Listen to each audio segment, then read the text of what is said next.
Hello student, vector class की online digital classes के अंदर आप सभी का स्वागत है।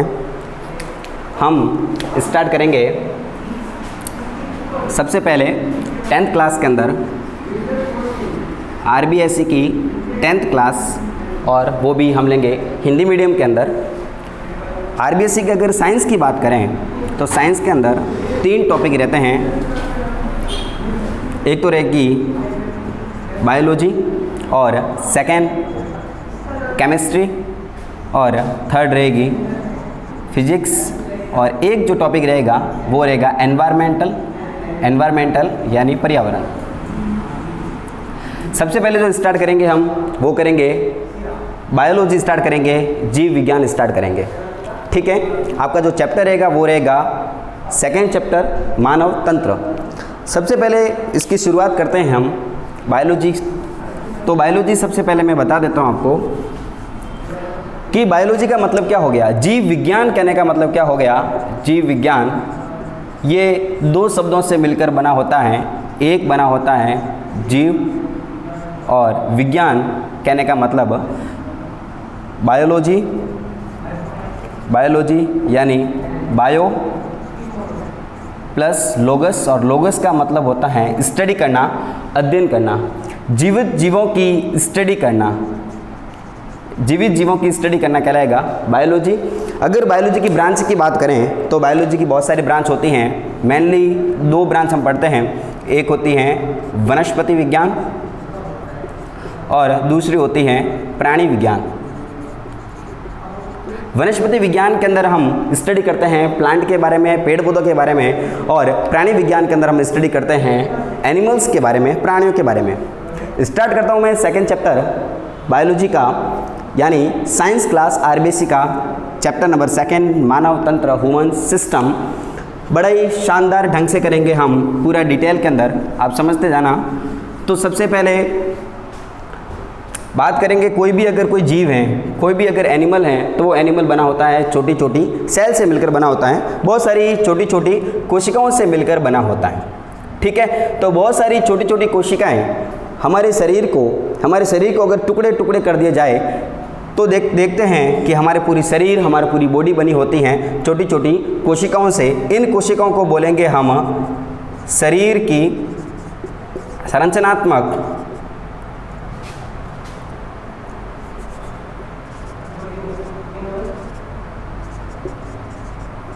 संरचनात्मक व क्रियात्मक इकाई। ठीक है, ये शरीर की संरचनात्मक और क्रियात्मक इकाई होती हैं, और बहुत सारी छोटी छोटी सेल मिलकर आगे जाकर बनाएगी। ये उत्तक बनाती हैं, टिश्यू बनाती हैं, और टिश्यू 4 टाइप के हमारे बॉडी के अंदर पाए जाएंगे। बहुत सारे अगर टिश्यू को अगर मिला दिया जाए तो ये बन जाएगा सिस्टम बन जाता है। सिस्टम कहने का मतलब तंत्र बन जाता है, और उन्हीं तंत्र की हम स्टडी करेंगे इस वाले चैप्टर के अंदर। कौन कौन से तंत्र हो गए, तो वो तंत्र हो गया पाचन तंत्र, श्वसन तंत्र, रेस्पिरेशन सिस्टम, और उत्सर्जन तंत्र, कार्डियोवैस्कुलर सिस्टम। ये सारे सिस्टम के बारे में हम अध्ययन करेंगे। तो सिस्टम कौन कौन से हो गए, कौन कौन से ऐसे तंत्र हो गए। तो सबसे पहला हो गया पाचन तंत्र, सेकेंड हो गया श्वसन तंत्र, उत्सर्जन तंत्र, और हो गया जनन तंत्र, कार्डियोवैस्कुलर हृदय रक्त परिसंचरण तंत्र, कंकालीय तंत्र, बहुत सारे अंतःस्रावी तंत्र, बहुत सारे सिस्टम हैं, उनके बारे में हम डिटेल के अंदर स्टडी करेंगे। और बहुत सारे अगर सिस्टम को अगर मिला दिया जाए तो बन जाएगा पूरा बॉडी बन जाएगी, पूरा शरीर बन जाएगा। ठीक है, तो ये बन जाएगा पूरा शरीर बन गया। सबसे पहले सेकेंड चैप्टर के अंदर हमारा जो सिस्टम है वो है पाचन तंत्र। तो सबसे पहले हम शुरुआत करते हैं इस पाचन तंत्र की, डाइजेस्टिव सिस्टम। ठीक है, आप चीज़ों को साथ साथ में नोट करते रहिए, चीज़ों को बस नोट करते रहिए, आपको कहीं भी दिक्कत नहीं आएगी। पूरा कंसेप्ट से पढ़ेंगे हम डिटेल के अंदर। ठीक है, बात करेंगे सबसे पहले तंत्र की, बड़ा ही शानदार, बड़ा ही खूबसूरत तंत्र जिसका नाम है पाचन तंत्र। सेकेंड चैप्टर का फर्स्ट जो टॉपिक है अपना पाचन तंत्र, डाइजेस्टिव सिस्टम। सबसे पहले पाचन की बात करें तो इस पाचन का मतलब क्या हो गया, बड़े शानदार से ध्यान को एकाग्र करके समझेंगे आप तो आपको 100% समझ में आ जाएगा, कोई भी प्रॉब्लम नहीं होगी आपको। सबसे पहले बात करेंगे पाचन का मतलब क्या हो गया, तो सबसे पहले जानना होगा कि हम भोजन ग्रहण करते हैं, भोजन क्या होता है और भोजन कैसा होना चाहिए। तो मैं आपको बता देता हूँ कि कोई भी अगर भोजन हम ग्रहण करते हैं तो वो भोजन होना चाहिए संतुलित होना चाहिए। संतुलित कहने का मतलब क्या हो गया, अरे बचपन से पढ़ते हुए आ रहे हैं, संतुलित भोजन कहने का मतलब वह भोजन जिसके अंदर भोजन के सभी पोषक अवयव कौन कौन सा, कार्बोहाइड्रेट, प्रोटीन और वसा, विटामिन, अगर ये सारे उपस्थित हैं, विटामिन, खनिज लवण, जल, अगर ये सारे अगर मौजूद हैं तो ऐसे भोजन को क्या बोलेंगे, संतुलित भोजन बोलेंगे। और हाँ ध्यान रखना, हमें जो भोजन ग्रहण करना चाहिए वो संतुलित भोजन ग्रहण करना चाहिए, क्योंकि अगर उसमें से किसी एक की भी कमी रह गई तो जैसे कि हमने फर्स्ट चैप्टर के अंदर पढ़ेंगे, अगर इसमें से एक की भी कमी रहती है तो व्यक्ति कुपोषण का शिकार हो जाता है। और भोजन क्यों ग्रहण करेंगे, तो भोजन ग्रहण करेंगे हम किसके लिए, ऊर्जा के लिए, शरीर के वृद्धि एवं विकास के लिए। जब ऊर्जा की बात करेंगे तो क्या भोजन ग्रहण करने के जस्ट बाद हम ऊर्जा प्राप्त कर सकते हैं क्या, बिल्कुल नहीं। भोजन से ऊर्जा बनाने के लिए ये एक जटिल, एक कॉम्प्लेक्स प्रोसेस होता है और हमारे भोजन को सबसे पहले जो कॉम्प्लेक्स, जो जटिल अणु होते हैं उन सभी को पहले तोड़ना पड़ेगा। और तोड़ने के लिए हमारे बॉडी के अंदर एक बड़ा ही, एक सुंदर, बहुत ही शानदार एक सिस्टम होता है जिसको बोलेंगे हम पाचन तंत्र बोलेंगे। ये अलग अलग जीवों के अंदर अलग अलग प्रकार का पाया जाता है, किसी के अंदर पूर्ण पाचन तंत्र पाया जाता है, किसी के अंदर अपूर्ण पाचन तंत्र पाए जाते हैं। तो सबसे पहले इस पाचन की परिभाषा क्या हो गई, तो पाचन की परिभाषा देखते हैं।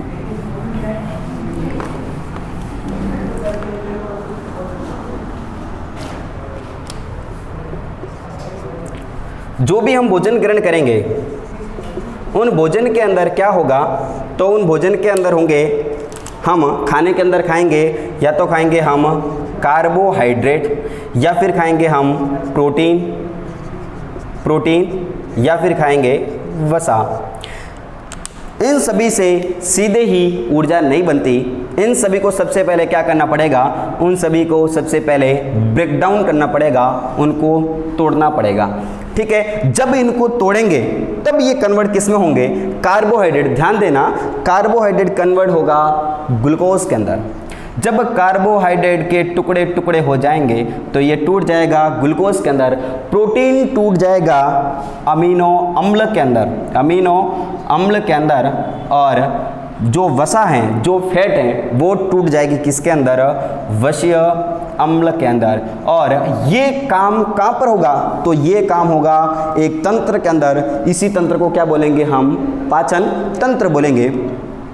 तो ये हो गए जटिल अणु, ध्यान देना, ये होंगे जटिल अणु। परिभाषा आपको बिल्कुल ही समझ में आ जाएगी, रटना चीज़ों को नहीं है। जटिल अणु, और ये कैसे अणु होंगे, तो ये होंगे सरल अणु। ठीक है, तो ये हो गए सरल अणु, और जटिल अणु कन्वर्ट हो गए, तब्दील हो गए किसके अंदर, सरल अणुओं के अंदर। और ये सरल अणु आगे जाकर बदल देंगे इसी को ऊर्जा के अंदर। जब कार्बोहाइड्रेट टूटेगा तब ऊर्जा अलग बनेगी, जब प्रोटीन टूटेगा तभी ऊर्जा अलग बनेगी। सबसे ज़्यादा जो ऊर्जा प्राप्त होती है वो होती है हमें वसा से। ठीक है, तो सबसे पहले क्या करना पड़ेगा, जटिल अणुओं को तोड़ना पड़ेगा सरल अणुओं के अंदर। और ये तोड़ने के लिए हमारे शरीर के अंदर हेल्प करते हैं, हमारे शरीर के अंदर हेल्प करते हैं कुछ रसायन, कुछ केमिकल, कुछ एंजाइम और यांत्रिक ऊर्जा। ठीक है, तो वह सुनना, यानी जटिल अणुओं का अवशोषण योग्य सरल अणुओं में, किसमें, ग्लूकोज, अमीनो एसिड और वसीय अम्ल में रासायनिक ऊर्जा, एंजाइम या फिर यांत्रिक ऊर्जा के द्वारा तोड़ना ही क्या कहलाएगा, पाचन कहलाएगा। और इससे सम्मिलित जो तंत्र होगा इसको क्या बोलेंगे हम, पाचन तंत्र बोलेंगे। बड़े शानदार। ठीक है, परिभाषा मैं लिखता हूँ तो पाचन की परिभाषा आपको समझ में आ गई होगी, यानी जटिल अणुओं का अवशोषण योग्य सरल अणुओं में तोड़ना ही क्या कहलाएगा, पाचन कहलाता है। तो पाचन की परिभाषा हो गई, जटिल अणुओं का, जटिल अणु, अब जटिल अणु कौन कौन से, जो जटिल अणु होंगे कार्बोहाइड्रेट, प्रोटीन, वसा का अवशोषण योग्य सरल अणुओं में एंजाइमों, रसायन तथा यांत्रिक ऊर्जा की सहायता से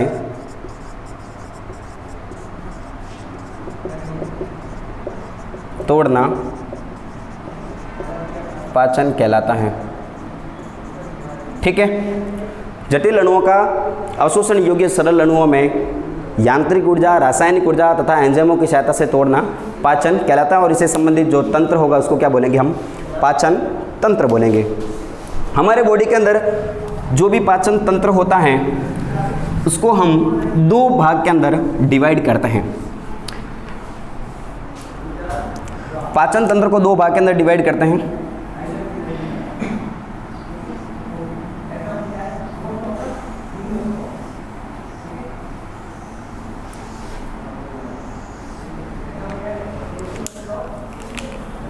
सबसे पहले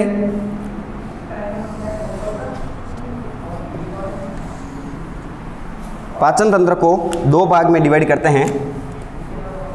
एक तो होता है आहार नाल, जिसको बोलेंगे एलिमेंट्री कैनाल, और सेकंड होगा सहायक ग्रंथियां, सहायक ग्रंथि। यानी पाचन तंत्र के अंदर जब पाचन तंत्र को हम तोड़ के जब उसको अलग करते हैं बॉडी से, तो एक ट्यूब लाइक स्ट्रक्चर होगी, एक पूरा पाइप होगा जिसको बोलेंगे हम आहार नाल, एलिमेंट्री कैनाल, और उसके अंदर कुछ होगी ग्लैंड जिसको बोलेंगे हम सहायक ग्रंथियां। ये आहार नाल कहाँ से स्टार्ट होती हैं? तो सबसे पहले आहार नाल स्टार्ट होती हैं माउथ से, स्टार्ट होती हैं मुंह से स्टार्ट होती हैं। तो आहार नाल के अंदर सबसे पहला हो गया मुंह, और मुंह के अंदर देखते हैं हम तीन चीज़ों को, दांत, जीभ और तालु। जब हम बक्कल कैविटी को देखते हैं तो बक्कल कैविटी के अंदर हमें तीन स्ट्रक्चर दिखाई देती हैं, दांत, जीभ और तालु।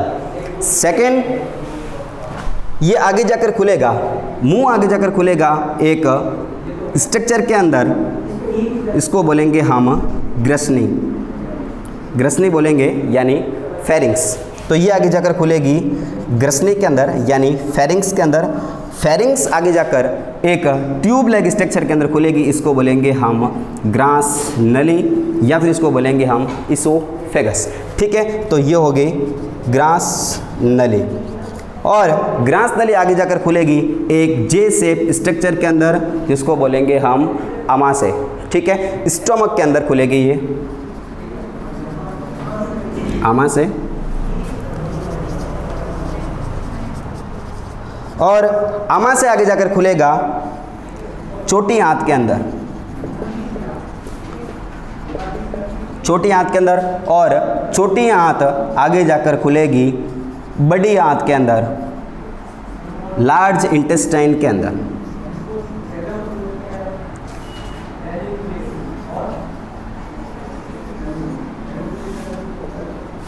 ठीक है, ये आगे जाकर खुलेगी बड़ी आंत के अंदर।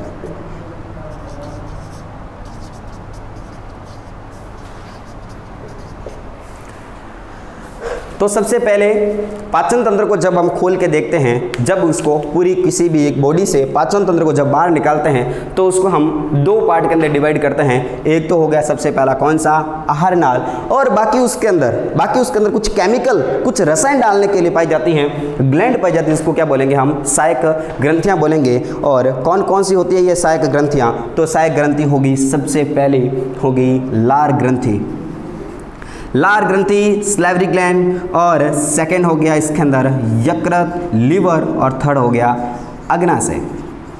ये है पूरा कंप्लीट पाचन तंत्र और इन सब के बारे में एक एक की डिटेल के अंदर स्टडी करनी पड़ेगी। तो सबसे पहले पाचन तंत्र के अंदर आहार नाल और आहार नाल ओपन होती हैं। माना कि एक लंबी सी पाइप, एक लंबा सा कोई भी एक डक्ट है और जिसके अंदर स्टार्ट होता है ये कहाँ से, माउथ से। जब माउथ को जब ओपन करते हैं तो उसके अंदर तीन चीज़ें दिखाई देती हैं, दांत, जीभ और तालु। और ये आगे जाकर एक स्ट्रक्चर के अंदर खुलेगा जिसको बोलेंगे हम फेरिंक्स, ग्रसनी। और ग्रसनी आगे जाकर खुलेगी एक ट्यूब के अंदर, एक नलिका के अंदर, एक डक्ट के अंदर जिसको बोलेंगे हम ग्रास नली बोलेंगे। ग्रास नली एक आगे जाकर एक बैग लाइक, एक थैले लाइक संरचना के अंदर खुलेगी जिसको बोलेंगे हम अमाशय। अमाशय आगे जाकर खुलेगा छोटी आंत के अंदर, छोटी आंत खुलेगी आगे जाकर बड़ी आंत के अंदर और बाकी हो जाएगी इसके अंदर सहायक ग्रंथियां। और सहायक ग्रंथि कौन कौन सी, लार ग्रंथि, यकृत और हो गया अग्नाशय। सबसे पहले स्टार्ट करेंगे एलिमेंट्री कैनाल, आहार नाल। और आहार नाल के अंदर स्टार्ट करते हैं सबसे पहले माउथ को, ठीक है। आहार नाल के अंदर सबसे पहले स्टार्ट करते हैं माउथ को, मुंह को। और मुंह ये दोनों होठों के द्वारा ढका होता है, एक कप नुमा संरचना होती है, एक बाउल नुमा संरचना होती है और जिसके अंदर तीन प्रकार की संरचनाएं मौजूद होती हैं, दांत, जीभ और तालु। सबसे पहले देखते हैं तालु को। जो हमारी बक्कल कैविटी होती है, मुख गुहा होती है, और मुख गुहा के अंदर ऊपर की साइड में जो छत बनाने का काम करेगी, जो फ्लोर बनाने का काम करेगी, उसको बोलेंगे हम तालु। आगे की साइड में जब तालु टंग को वहाँ पर ऊपर की साइड में जब टच करते हैं तो वो हमें लगता है कठोर, क्योंकि यहाँ पर एक बॉन पाई जाती है, इसको बोलेंगे हम कठोर तालु। और पीछे की साइड में जब हम टंग को टच करते हैं तो वो लगता है हमें सॉफ्ट लगता है, यानी होता है ये कोमल तालु, ठीक है। हार्ड पैलेट और ये हो गया सॉफ्ट पैलेट। ये हार्ड क्यों होता है, ये कठोर क्यों होता है, क्योंकि इसके अंदर एक बॉन पाई जाती है, बॉन के कारण ये कठोर होता है। इसका काम क्या हो गया, तो सबसे पहला काम हो गया इसका, ये मुख गुहा की छत बनाने का काम करेगा और भोजन को बाहर गिरने से रोकता है। और यहाँ पर कुछ धारियाँ पाई जाती हैं जिसको रुगे बोलेंगे, और ये रुगे मांसाहारियों के अंदर ज़्यादा विकसित होती हैं। तो सबसे पहला हो गया तालु, यह मुख गुहा की छत बनाता है।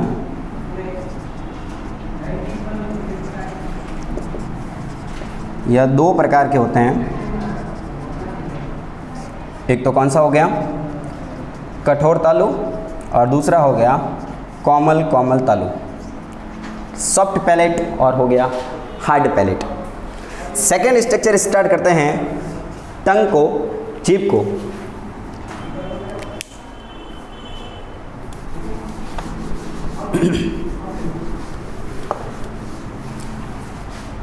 सेकेंड स्ट्रक्चर हो गई इसके अंदर जीभ। यह लचीली पेशीय संरचना होती है, ठीक है। यह पेशीय संरचना होती है और जिसके अंदर फैलने और सिकुड़ने की क्षमता पाई जाती है, ठीक है। जीभ की स्ट्रक्चर को देखेंगे तो जीभ की स्ट्रक्चर पीछे की साइड में एक बॉन होती है जिसको बोलेंगे हम हायोड बॉन, हायोड अस्थि।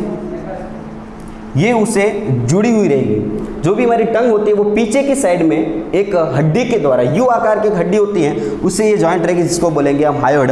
और नीचे की साइड में एक जॉइंट होगा जिसको बोलेंगे हम फ्रेनुलम, फ्रेनुलम लिंग्वी, फ्रेनुलम।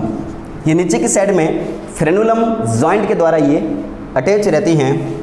जब हम टंग को देखते हैं, जब टंग की स्ट्रक्चर को देखते हैं तो यहाँ पर कुछ पैपिले प्रेजेंट होते हैं, पैपिले प्रेजेंट होते हैं यहाँ पर।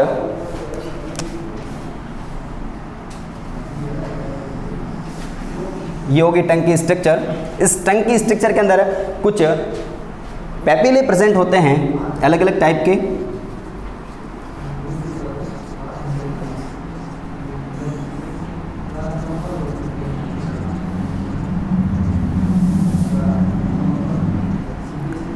चार प्रकार के यहाँ पर पैपिले प्रेजेंट होते हैं। सबसे पहला ये हो गया फंगीफॉर्म, ये हो गया फिलीफॉर्म, ये हो गया फॉलिएट और ये हो गया सर्कमवेलेंट। 4 प्रकार के यहाँ पर पैपिले प्रेजेंट होंगे। ये पैपिले स्वाद का पता लगाने में हेल्प करते हैं। वैसे टंग की स्ट्रक्चर 10th क्लास के अंदर नहीं है, ध्यान रखना बस कि यहाँ पर टंग के ऊपर कुछ पैपिले पाए जाते हैं और वो पैपिले क्या करेंगे, टंग के अंदर जो स्वाद का पता लगाने के लिए जो स्ट्रक्चर पाए जाते हैं इसको क्या बोलेंगे, हम पैपिले बोलेंगे। अब जीभ का कार्य देखते हैं, जीभ का कार्य क्या होता है। तो सबसे पहला जो मोस्ट इम्पोर्टेंट जो काम हो गया जीभ का, वो क्या काम हो गया, स्वाद का पता लगाने में। सॉल्टी और जो कड़वा, मिठास, इन सभी के लिए ये पैपिले अलग अलग प्रकार के पाए जाते हैं। ज़्यादा इसके बारे में डिटेल के अंदर जानकारी 10th क्लास के अंदर नहीं है, या आप हायर क्लास के अंदर NCERT के अंदर 11th 12th के अंदर पढ़ोगे। काम क्या हो गया टंग का, तो सबसे पहला हो गया स्वाद का पता लगाने में, स्वाद का पता लगाने में। सेकेंड काम बोलने में। अब बोलने की बात आती है तो आपको पता ही होगा किसमें ये ज़्यादा विकसित होती होगी, ठीक है। और कुत्ते में कभी कंपटीशन एग्ज़ाम के अंदर पूछ लिया जाता है कि ये कुत्ते में तापमान नियंत्रण में, ठीक है, जो ज़्यादा बोलता है इसका मतलब इसकी ज़्यादा जीभ विकसित है, ठीक है। तो जीभ का इंपॉर्टेंट काम क्या हो गया, स्वाद का पता लगाने में, बोलने में और कुत्ते में तापमान नियंत्रण करने में। सेकंड स्ट्रक्चर दांत।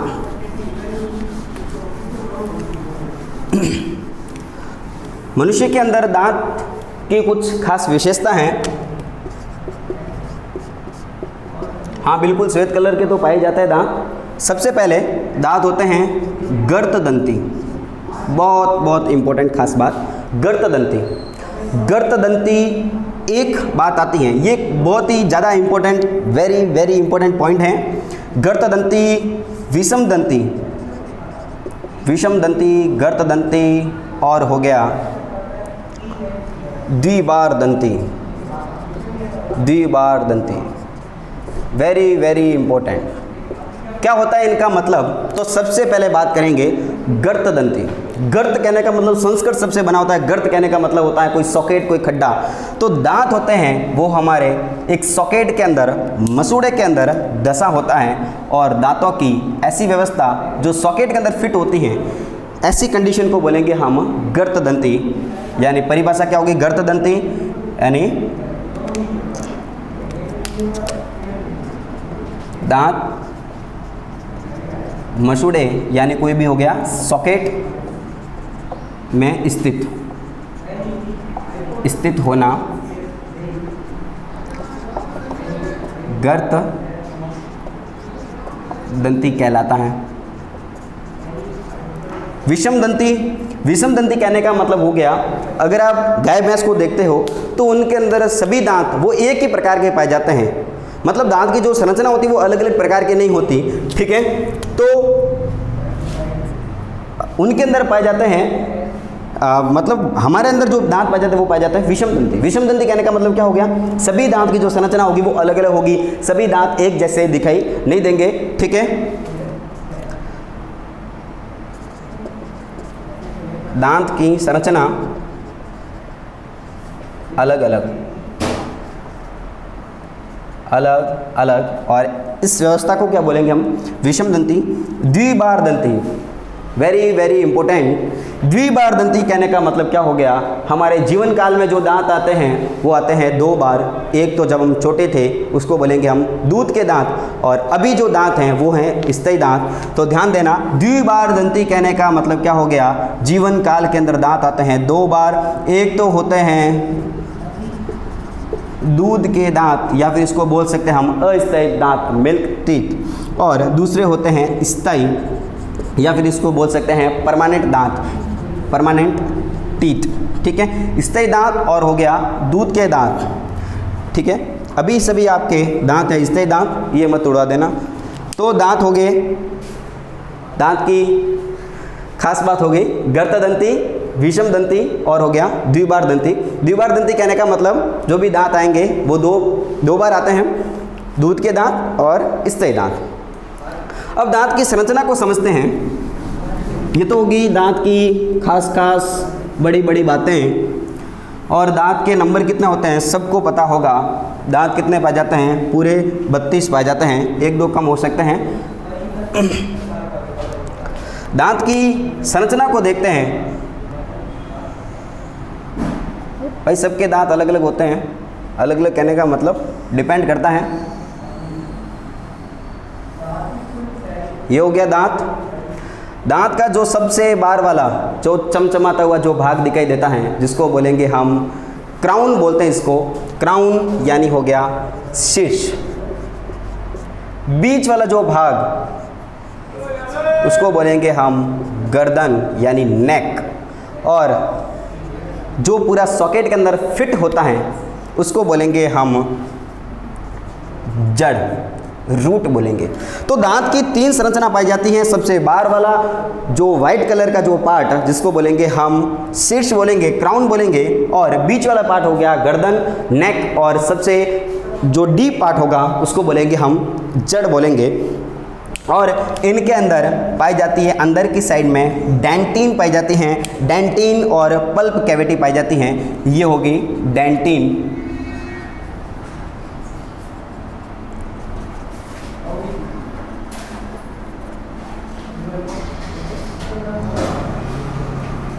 डेंटिन।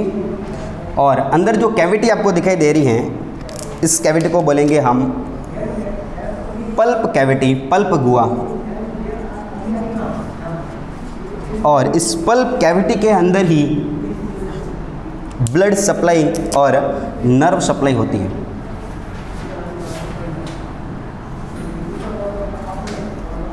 ठीक है, ये होगी पल्प गुहा। खास बात इसके अंदर ये वेरी इम्पोर्टेंट कि जो ये शीर्ष होता है वो किसका बना होता है? तो शीर्ष बना होता है इनेमल से। Very important.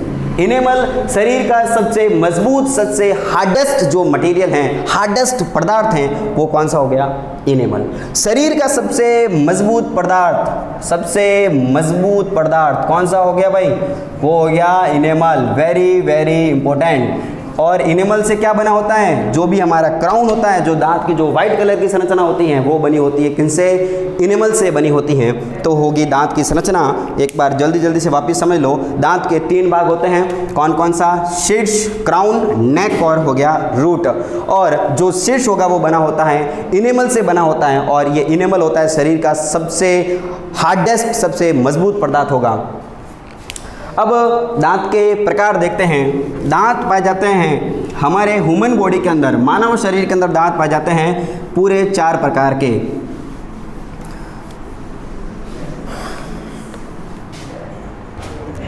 सबसे पहला जो दांत होगा, दांत के 4 प्रकार पाए जाते हैं। सबसे पहला होता है कर्तनक, सेकंड हो गया रदनक,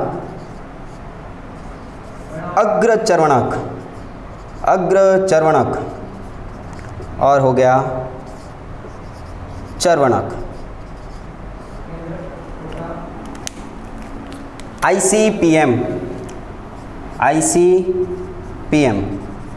इंसाइजर, कैनाइन, प्रीमोलर, मोलर, कृतनक, रदनक, अग्रचर्वणक और चर्वणक। ये 4 दांत के प्रकार आपको रात को भी अगर पूछ लिया जाए 12 बजे भी कि भाई दांत कितने प्रकार के होते हैं, तो जल्दी से याद आना चाहिए दांत कितने प्रकार हो गए? 4 प्रकार के। कौन सा?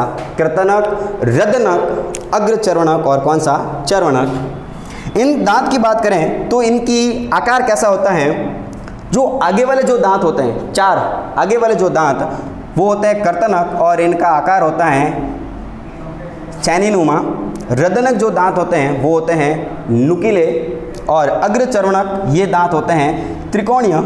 और जो पीछे वाले जिसको हम दांत बोलते हैं इनको, ये होते हैं चौकोर। ठीक है, इंपॉर्टेंट इसके अंदर क्वेश्चन आएगा कि भाई इनके कार्य क्या क्या हैं। तो इन सभी के दांत के काम सबके अलग अलग होते हैं। कर्तनक दांत आगे की साइड में होते हैं, आगे की साइड में होते हैं। काम हो गया इसका कुतरना। जो नाखून वगैरह होते हैं हम आगे ही कुतरते हैं, यानी आगे वाले दांत कौन से हो गए? कर्तनक। और कर्तनक का काम क्या हो गया? कुतरना।